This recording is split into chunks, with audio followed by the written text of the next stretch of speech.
Hello dear student, स्वागत है आपका एग्रीकल्चर केमिस्ट्री की नेक्स्ट क्लास में। देखिए, लास्ट क्लास में अपन ने जो स्टार्ट किया था वो था धनायन विनिमय की क्रियाविधि, और धनायन विनिमय की क्रियाविधि अपन पढ़ चुके हैं। मैंने आपको बताया था कि धनायन विनिमय की क्रियाविधि में जो भी आपका मृदा मिश्रित या क्ले क्रिस्टल होता है वो एक आयनिक द्विपर्त का निर्माण करता है। किसका निर्माण किया जाता है बेटा? एक आयनिक द्विपर्त का निर्माण किया जाता है। इस आयनिक द्विपर्त में प्राथमिक जो परत होती है उसका निर्माण ऋणायनों के द्वारा होता है, और द्वितीयक परत का निर्माण किसके द्वारा होता है? धनायनों के द्वारा। और ये संपर्क में रहते हैं किसके? विद्युत अपघटन विलयन के या मृदा विलयन के।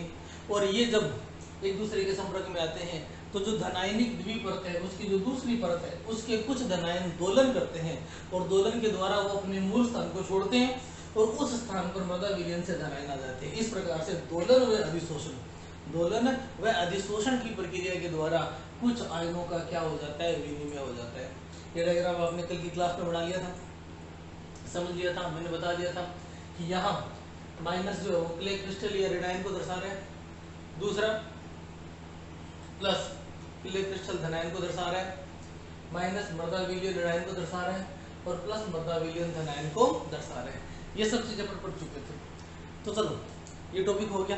आज का जो टॉपिक है वो अपन ये स्टार्ट करेंगे कि ये जो विनिमयशील आयन है ये कौन से होते हैं और कितने प्रकार के होते हैं, यानी विनिमय आयनों के प्रकार। आज का टॉपिक क्या है?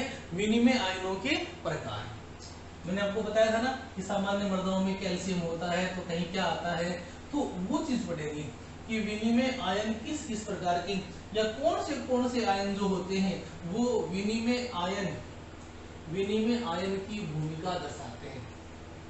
ध्यान रखना, हम धनायन भी पढ़ेंगे और ऋणायन भी पढ़ेंगे।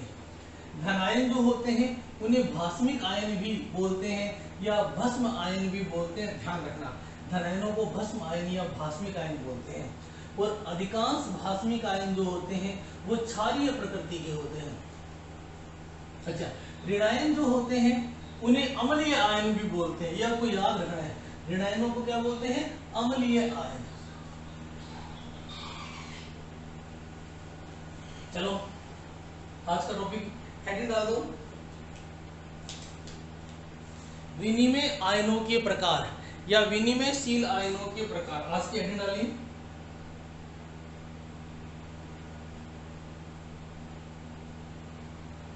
विनिमय आयनों के प्रकार। विनिमय आयनों के प्रकार या विनिमयशील आयनों के प्रकार। देख लीजिए, ऐसा आयन जिसका विनिमय हो सके या ऐसा आयन जो किसी धनायन के आने पर या किसी ऋणायन के आने पर स्वयं उसके स्थान पर चला जाए उसे बोलते हैं विनिमय आयन। क्या बोलते हैं? विनिमय आयन। एक बार ध्यान करो, हमें चलो जी, मैं ये बढ़ा रहा हूं। ये है आपका मृदा विलयन, थोड़ा सा समझ लेना, मृदा विलयन।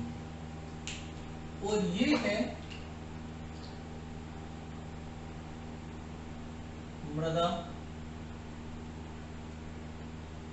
क्ले या मिश्री, मृदा कला या मिश्र। ठीक है ना?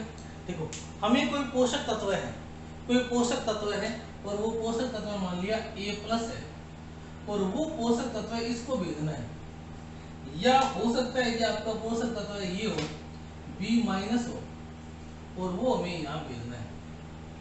देख लो, अपना कोई पोषक तत्व है, हमें चाहिए वो प्लस के रूप में पढ़ने A दे दिया और माइनस के रूप में क्या दे दिया? B दे दिया। तो इस A+ या B- को हमें यहाँ भेजना है। तो A+ इधर जाएगा, तो यहां से जो भी प्लस वापस आएगा या जो भी माइनस वापस आएगा वो ही आयन कहलाता है विनिमय आयन। ये ध्यान रखना। हम कह रहे हैं ना विनिमय आयनों के प्रकार है, तो विनिमय आयन कौन से है? वो आयन जो स्वयं स्थानांतरण द्वारा दूसरे धनायन का विनिमय संपन्न करवाते हैं। यानी मृदा विलयन से A+ आ रहा है या B- आ रहा है, तो उसको आने के लिए खुद के कौन से आयन दिए जाएंगे या कौन से आयन, वो आयन जो इसके पास अधिक मात्रा में हो और इसके लिए आवश्यक नहीं हो, उन आयनों को जब वापस भेजा जाता है तो इस प्रकार से भेजे गए आयन ही क्या होते हैं, विनिमय आयन। क्या होते हैं, विनिमय आयन। तो सबसे पहले परिभाषा लिख लो, ठीक है ना। लिखिए हेडिंग डालिए आपने, विनिमय आयनों के प्रकार है। तो पहले परिभाषा लिखिए किसी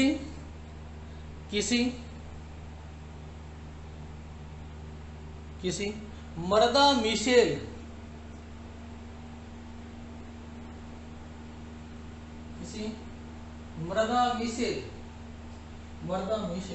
या क्ले मिशेल, एक ही बात है, किसी मर्दा मिशेल या क्ले मिशेल के पास, किसी मर्दा मिशेल या क्ले मिशेल के पास अधिक मात्रा में उपस्थित वे आयन, किसी मर्दा मिशेल या क्ले मिशेल के पास अधिक मात्रा में उपस्थित वे आयन, जो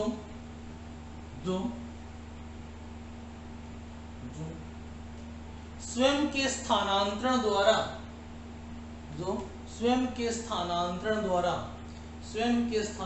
द्वारा पोषक आयनों का विनिमय संपन्न करवाते हैं,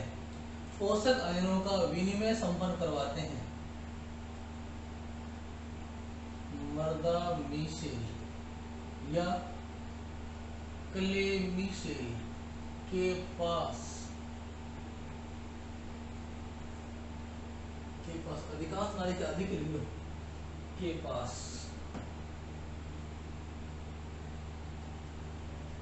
आधिक्य में उपस्थित वे आयन जो स्वयं के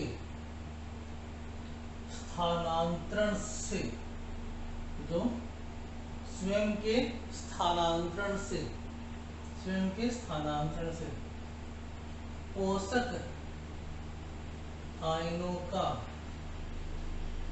विनिमय संपन्न करवाते हैं, विनिमय आयन।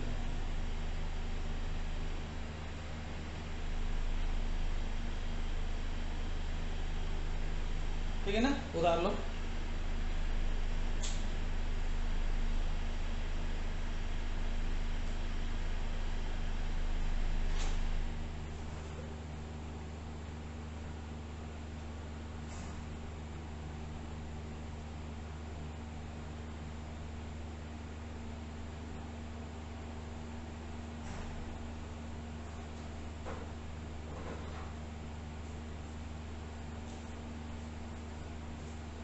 हाँ जी, उतार लिया। क्या परिभाषा थी, मर्दा मिशेल या क्ले मिशेल के पास आधिक्य में उपस्थित वे आयन जो स्वयं के स्थानांतरण से पोषक आयनों का विनिमय संपन्न करवाते हैं, विनिमय आयन कहलाते हैं। ध्यान रखना, विनिमय आयन वो आयन नहीं है जो इनके पास आते हैं, विनिमय आयन वो आयन है जो इन आयनों को लेने के लिए वापस दिए जाते हैं। क्या होते हैं, वापस दिए जाते हैं। क्लियर। अब देखो जी, सबसे पहले हम बात करते हैं धन आयनों की, ठीक है ना। तो सबसे पहले डाल दो विनिमय धन आयन। विनिमय आयनों में विनिमय ऋण आयन भी होंगे और धन आयन भी होंगे। ध्यान रखना, ऋण आयन ज्यादा इंपॉर्टेंट नहीं है, ऋण आयन आपको याद नहीं करने, आपको याद करने हैं धन आयन, ठीक है ना। तो पहले हेडिंग डाल दो विनिमय धन आयन, परिभाषा होगी, हेडिंग डालो विनिमय धन आयन,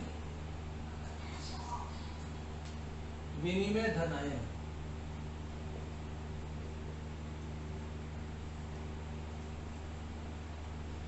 विनिमय धन आयन। अब देखो जी, हमें पता है कि मृदा सामान्य रूप से तीन प्रकार की होती है। एक होती है सामान्य मृदा, एक होती है अत्यधिक अम्लीय मृदा और एक होती है अत्यधिक क्षारीय मृदा।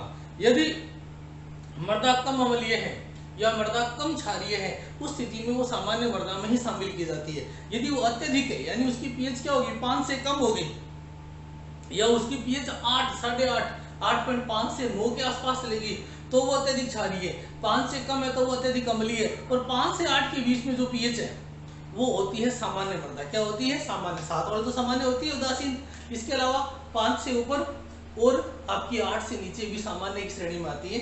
तो हम विनिमय धनायन जो है ना वो तीनों प्रकार की मृदाओं में देखेंगे, सामान्य मृदा में, अत्यधिक अम्लीय मृदा में और अत्यधिक क्षारीय मृदा में। तो सबसे पहले हेड डालिए विनिमय धनायन। विनिमय धनायन सबसे पहले किसमें देखेंगे? नंबर 1 सामान्य मृदा, पहले आप देख लो सामान्य मृदा, ठीक है ना। देखो सामान्य मृदा में जो विनिमय धनायन पाए जाते हैं वो देखिए, ये आपको हमेशा याद रखना है, मैंने पहले ही बता दिया था कि सामान्य मृदा में एक होता है Ca+2 और सामान्य मृदाओं के द्वारा जितने भी धनायन विनिमय संपन्न करवाए जाते हैं उनके 90% कैल्शियम के द्वारा ही होते हैं, क्योंकि सबसे ज्यादा मात्रा में यही होता है। तो 90% धनायन विनिमय में काम कौन आता है? कैल्शियम। अब Ca+2, इसके अलावा जो और प्रेजेंट है वो है मैग्नीशियम+2 Mg+2। देखो तुम्हारे एग्रीकल्चर केमिस्ट्री में Ca+2 कैसे नहीं लिखा जाता, ये Ca+2 कैसे लिखते हैं तो कंफ्यूज मत होना। Mg+2 कैसे लिखा जाता है? Mg+2, ठीक है ना। इसके अलावा H+, अब तुम सोचोगे H+ है तो अम्लीय होगी, तो बिल्कुल थोड़ी बहुत अम्लीय चल सकती है। Na+ है तो क्षारीय होगी तो चलेगी। NH4+, ये है सामान्य मृदा, ये आपको एक बार समझ में लिखना नहीं है। तो सामान्य मृदा में जो धनायन पाए जाते हैं वो है calcium ion, magnesium ion, hydrogen ion, sodium ion और अमोनियम आयन, ठीक है ना। इनको कैसे लिखा जा सकता है ये मैंने आपको बता दिया। कैल्शियम को हमेशा ऐसे लिखा जाता है, मैग्नीशियम को ऐसे लिखा जाता है H+, Na+ और H+ में एक है, ठीक है ना। और इनमें भी सबसे ज्यादा मात्रा में सबसे मुख्य रूप से जो आयन पाया जाता है वो पाया जाता है Ca+2। ये मुख्य धनायन है, मुख्य विनिमय आयन है जो कहाँ पाया जाता है? सामान्य मृदाओं में पाया जाता है। तो Ca+2 क्या हो गया? सामान्य मृदा का मुख्य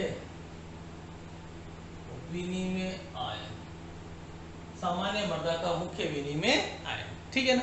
अच्छा, अब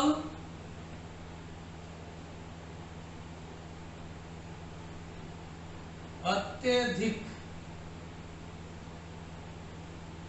अम्लीय मृदा, अगर आपकी मृदा अत्यधिक अम्लीय है, ये H+ वगैरह सामान्य अम्लीय मृदाओं में पाए जाते हैं। यदि आपकी मृदा अत्यधिक अम्लीय हो जाएगी तो उस स्थिति में जो धनायन इसमें पाया जाएगा वो एल्यूमिनियम के हाइड्रोक्साइड से प्राप्त होता है, ठीक है। देखो एल्यूमिनियम का हाइड्रोक्साइड होता है ये AlOH की होल थ्राइस, इसको एक बार समझना। एल्यूमिनियम का हाइड्रोक्साइड क्या होता है? AlOH की होल थ्राइस, यानी यहाँ एल्यूमिनियम के साथ कितने OH जुड़े हुए हैं? 1, 2 और 3, यही तो है AlOH की होल थ्राइस। और यदि मैं ऐसे लिखूं कि AlOH की होल थ्राइस में एल्यूमिनियम तो होता है +3 और आपके 3 OH क्या है? माइनस, तो एक ही बात है नहीं। तो एल्यूमिनियम की हाइड्रोक्साइड में क्या होता है? एल्यूमिनियम +3 धनायन होता है और 3 OH क्या होते हैं? माइनस। अब देखो जी, हम इस आयन को तोड़ेंगे। एक विशेष प्रकार का आयन पाया जाता है, सामान्य केमिस्ट्री में इस प्रकार के आयन बहुत ही कम पढ़ने को मिलते हैं। हम इस AlOH की होल थ्राइस को तोड़ेंगे। हम क्या करते हैं, इस AlOH की होल थ्राइस में से एक OH माइनस निकाल देंगे। हमने सिर्फ एक OH माइनस निकाला है, तो देखो क्या बचा? Al और OH ट्वाइस। अब एक बात बताऊं, यदि हमने एल्यूमिनियम होल थ्राइस में से एक OH माइनस निकाल दिया तो एल्यूमिनियम पे +3 था और 2 OH पे -2 है, तो इस पे +7 आ गया, नहीं आ गया? ये जो विशेष प्रकार का धनायन है एल्यूमिनियम का, यही पाया जाता है अत्यधिक अम्लीय मृदाओं में। ध्यान रखना, विशेष प्रकार आयन है। तुम ऐसे लिखा होगा कि एल्यूमिनियम के आयन पाए जाते हैं तो सही नहीं होगा। एल्यूमिनियम का हाइड्रोक्साइड होता है और वो भी किसके रूप में रहता है? धनायन के रूप में। ये टूट जाता है, इसमें ये धनायन होता है, ये OH माइनस क्या होता है? ऋणायन। एक OH माइनस क्या होता है? ऋणायन। तो यहाँ वो आयन जो विनिमय का काम करेगा वो क्या होगा? AlOH की होल ट्वाइस, और चार्ज क्या होगा? +2 लिख देता हूँ। अत्यधिक अम्लीय मृदाओं में क्या पाया जाता है? AlOH whole twice plus. ये मैंने पूरा डिटेल में इसलिए बताया क्योंकि डायरेक्ट समझ में नहीं आएगा कि क्या लिखने की कोशिश कर रहे हैं, ठीक है ना। तो ये 2 हो गए, इनको पहले लिखवा देता हूँ, ठीक है ना। तो हेडिंग डालो, हेडिंग डालिए विनिमय धनायन। विनिमय धनायन, हमने विनिमय आयनों की परिभाषा पढ़ ली थी। विनिमय आयनों की परिभाषा में पहले क्या है, विनिमय धन आयन, और फर्स्ट हेडिंग डालिए सामान्य मृदा। सामान्य मृदा, देखिए सामान्य मृदा में, सामान्य मृदा में, सामान्य मृदा में उदासीन मृदा, सामान्य मृदा में उदासीन मृदा, अल्प अम्लीय व अल्प क्षारीय मृदा को शामिल किया जाता है। सामान्य मृदा में उदासीन मृदा, अल्प अम्लीय व अल्प क्षारीय मृदा को शामिल किया जाता है। उदासीन, अल्प अम्लीय व अल्प क्षारीय मृदा को शामिल किया जाता है। इस प्रकार की मृदाओं में, इस प्रकार की मृदाओं में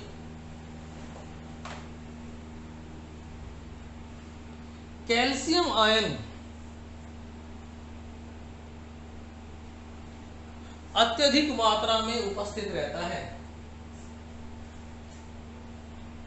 इस प्रकार की मृदाओं में कैल्शियम आयन अत्यधिक मात्रा में उपस्थित रहता है, अत्यधिक मात्रा में उपस्थित रहता है तथा धनायन विनिमय का अधिकांश हिस्सा इसी के द्वारा संपन्न किया जाता है।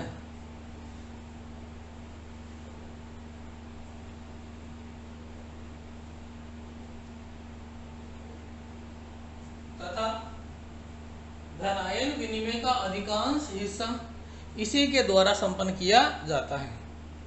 कैल्शियम का डिटेल हो गया। अब लिखो, सामान्य मृदा में निम्न विनिमय धनायन पाए जाते हैं।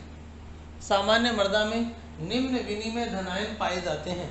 उतार लो फटाफट, Ca+2 इसका बता चुके, दोबारा उतार लो, Mg+2 H+, Na+ और NH4+ उतार लेना ये।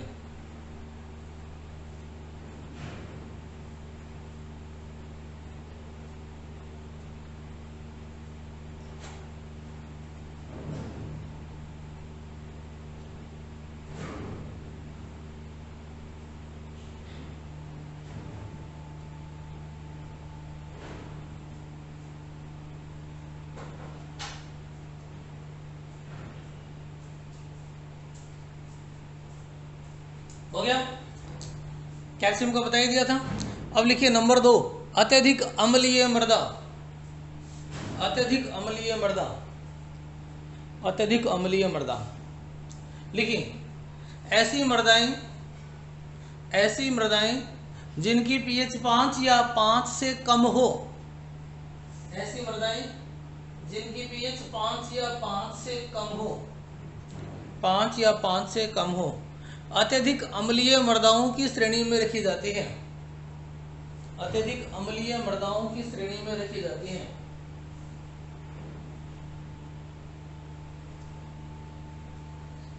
अत्यधिक अम्लीय मृदाओं की श्रेणी में रखी जाती है तथा इस प्रकार की मृदाओं में सिर्फ आप ये लिखोगे, सिर्फ ये लिखोगे AlOH2+ धनायन की प्रधानता पाई जाती है। ये मैं बाद में लिखाऊंगा, अब इतना लिख लो। तथा इस प्रकार की मृदाओं में AlOH2+ धनायन की प्रधानता पाई जाती है। AlOH2+ धनायन की प्रधानता पाई जाती है। अब इस धनायन के बारे में थोड़ा सा बता देते हैं, समझा तो दिया, आपको लिखना है कॉपी में बता देता हूं, ठीक है ना।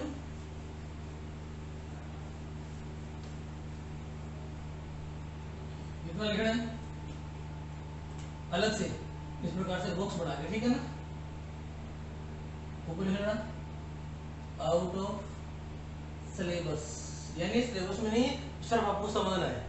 AlOH2+ कहां से आया था, ये होता है AlOH3, और AlOH3 जो होता है वो बना होता है किससे, Al+3 से और 3OH- से। ये इक्वेशन आप ध्यान रखना। अब देखो जी, ये AlOH3 कैसे टूटेगा, AlOH3 ये टूटता है AlOH2+ और OH-, ये लो जी, यहां से आया है। ये तो है धनायन और ये आपका है ऋणायन। ठीक है ना, बस ये उतार लो अलग से, आउट ऑफ सिलेबस लिखे ताकि आपको पता चल जाए कि अत्यधिक अम्लीय मृदा में जो धनायन था एल्यूमिनियम वाला वो आया कहाँ से, कंफ्यूजन ना रह जाए कोई प्रकार का। ठीक है, अब इसका तीसरा प्रकार लिखो, नंबर 3, अत्यधिक क्षारीय मृदा। अत्यधिक क्षारीय मृदा, देखो जिसकी पीएच 8.5 से ज्यादा हो या 8.5 के बराबर, 8.5 आ गई और 8.5 से ज्यादा, ये सारी की सारी पीएच किस में आ जाती है, अत्यधिक क्षारीय में। 7 तक उदासीन है, 7 उदासीन है, 7 से ऊपर क्षारीय है, लेकिन 8.5 से ऊपर क्या हो जाएगी, अत्यधिक क्षारीय। और ध्यान रखना यहाँ तो कोई याद करने वाली चीज ही नहीं है, क्योंकि सारी की सारी क्षारीयता जो है ना वो सोडियम की देन है, और सोडियम जहाँ ज्यादा आ जाता है वो मृदा उपजाऊ नहीं रहती। ठीक है ना, जहाँ ये नमक वगैरह निकलता है ना, जहाँ खारे पानी की झीलें वगैरह होती है, वहाँ किसी प्रकार की फसलें नहीं होती, वहाँ बेसिकली क्या होता है, सोडियम सबसे ज्यादा मात्रा में पाया जाता है। ठीक है ना, तो बस ये याद रखने वाली चीज ही नहीं। तो देख लो अत्यधिक क्षारीय मृदा, देखिए ऐसी मृदाएं, अत्यधिक क्षारीय मृदा में लिखो ऐसी मृदाएं जिनकी पीएच 8.5 या इससे अधिक हो। आपको पता है ना पीएच 14 तक होती है, ये 9-10 में तो बहुत ज्यादा क्षारीय की श्रेणी में आ जाती है। ठीक है ना, तो लिखिए ऐसी मृदाएं जिनकी पीएच 8.5 या इससे अधिक हो, जिनकी पीएच 8.5 या इससे अधिक हो, अत्यधिक क्षारीय मृदाओं की श्रेणी में आती हैं। अत्यधिक क्षारीय मृदाओं की श्रेणी में आती हैं, अत्यधिक क्षारीय मृदाओं की श्रेणी में आती है। तथा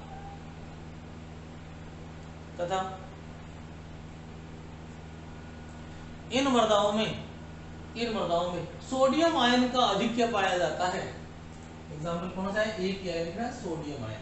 तथा इन मृदाओं में सोडियम आयन का अधिक्य पाया जाता है। ध्यान रखना सोडियम पोटेशियम साथ साथ आते हैं, सोडियम पोटेशियम साथ साथ आते हैं। पोटेशियम पोटास के रूप से जाना जाएगा और एक अच्छा पोषक तत्व है, लेकिन सोडियम कोई पोषकता प्रदान नहीं करता, तो सोडियम पौधों के लिए किसी भी प्रकार की पोषक तत्व उपलब्ध नहीं करवाता। ये जहां आ गया वहां गड़बड़ है।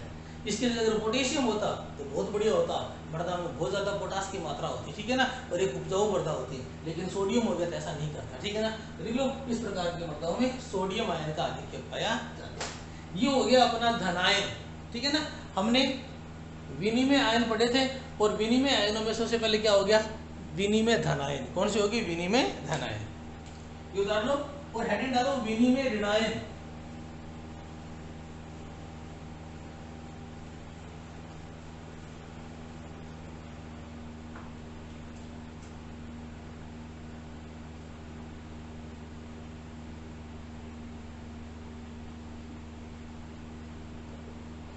विनिमय ऋणायन, विनिमय ऋणायन लिखिए,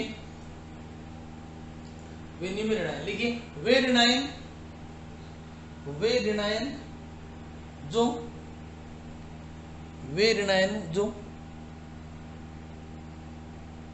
ऋणायन विनिमय की प्रक्रिया संपन्न करवाते हैं, वे ऋणायन जो ऋणायन विनिमय की प्रक्रिया संपन्न करवाते हैं, विनिमय ऋणायन कहलाते हैं, विनिमय ऋणायन कहलाते हैं। और इनके एग्जांपल इसको ज्यादा डिटेल पढ़ने की जरूरत नहीं है। एग्जांपल सबसे पहले SO4-2, और मैं आपको बार बार बता रहा हूँ कि कहीं 2-3 आ जाए ना तो इनको ऐसे लिख सकते हो, SO4-2 बहुत बार ऐसे भी लिखा हुआ मिलेगा, SO4 माइनस और माइनस 2 बार, SO4-2। ठीक है ना, SO4-2 के बाद आता है Cl- क्लोराइड। SO4-2 क्या है, सल्फेट, फिर है क्लोराइड, सल्फ्यूरिक अम्ल से सल्फेट आ गया, हाइड्रोजन क्लोराइड से क्या आ गया, Cl- और नाइट्रिक अम्ल से आ गया नाइट्रेट। ये तीन तो मुख्य है, NO3-, ये सल्फेट है, इनके नाम लिख लेना साथ में। SO4-2 ऋणायन किस नाम से जाना जाता है, सल्फेट, Cl- क्लोराइड और NO3- नाइट्रेट, किस नाम से जानते हैं, नाइट्रेट। अच्छा इनके अलावा भी होते हैं, इनके अलावा जो होते हैं ना वो कार्बोनेट और फॉस्फेट के आयन होते हैं। किसके होते हैं? कार्बोनेट और फॉस्फेट के, ठीक है ना। थोड़ा सा आप लिखना मत। देखो एक फॉस्फोरिक अम्ल है, नाम होता है H3PO4, ये है फॉस्फोरिक अम्ल और हमें इसका ऋणायन बनाना है। तो ऋणायन यहाँ लिखो एग्जांपल। देखो H3PO4 फॉस्फोरिक अम्ल था, इससे एक H+ निकाल दो। अगर आपने एक H+ निकाल दिया तो क्या बचा? H2PO4 minus. H3PO4 में से एक हाइड्रोजन प्लस निकाल दो तो क्या बचा? H2PO4। अच्छा आप दो हाइड्रोजन निकाल दो तो क्या बचा? HPO4 minus 2। ये दोनों फॉस्फोरिक अम्ल की ऋणायन है। अच्छा एक होता है कार्बोनिक अम्ल H2CO3, ये लो जी, पर इससे हाइड्रोजन प्लस निकाल दो तो क्या मिलेगा? HCO3 minus. ये हाइड्रोजन कार्बोनेट होता है, ठीक है ना। तो ये तीन ऋणायन और लिख लो। ये तो कहां से आए इसकी जरूरत नहीं है, ये लिख लो, ठीक है ना। तो आपके जो ऋणायन थे उनमें क्या हो गया? Sulphate, chloride, nitrate, H2PO4 minus और HPO4 माइनस 2 दोनों ही फॉस्फेट है और कार्बोनिक अम्ल से हो गया HCO3 माइनस, ठीक है ना। अब देखो जी इनमें से SO4 माइनस 2 ये क्या पाया जाता है बेटा? सर्वाधिक मात्रा में। और ऐसी मृदाएं जिसमें ये पाया जाता है उन मृदाओं को बोलते हैं सल्फेट मृदाएं। क्या बोलते हैं? सल्फेट मृदाएं। सल्फेट मृदाएं, क्लियर है।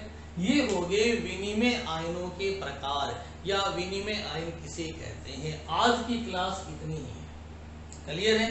कोई समस्या हो तो कहाँ मिलना है आपको पता ही, डाउट बॉक्स में, ठीक है। कल की जो क्लास आएगी उसमें अपन पढ़ेंगे ऋणायन विनिमय किसे कहते हैं, ठीक है ना।